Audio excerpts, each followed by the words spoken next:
জামিয়ার রুমে রুমে হাজার হাজার অস্ত্র উদ্ধার করলো সেনাবাহিনী। সেনাবাহিনী জামিয়া থেকে, জামিয়ার প্রতিটি রুম থেকে অস্ত্র উদ্ধার করলো। আসলে খুব ভালো একটা নিউজ, খুব ভালো একটা কাজ, খুব ভালো একটা ক্রেডিট। এই ভালো কাজ করেন আপনার সকলে সেনাবাহিনীকে স্যালুট জানাতে চাই। তবে যেই নিউজটা যেই ব্যক্তির মুখ থেকে শুনছি, ওনাকেও স্যালুট জানাতে চাই। তবে হ্যাঁ, এর ব্যক্তি, এর প্রমাণ, ডকুমেন্ট তো অবশ্যই লাগবে।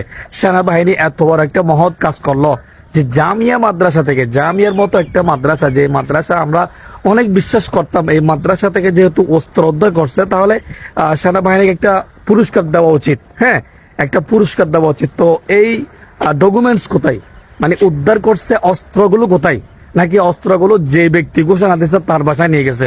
আমার মনে হয় এরকম হবে।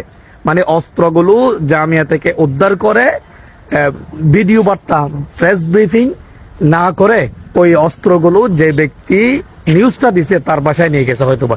তো সেই হিসেবে এখন অপরাধ দিছে, মানে তার বাসায় অস্ত্রগুলো থাকবে। আরে ভাই, আসলে ক্ষমতার চেয়ারে যদি বসে, মানে মুখ দিয়ে কি যে বলে সে নিজেও জানেন।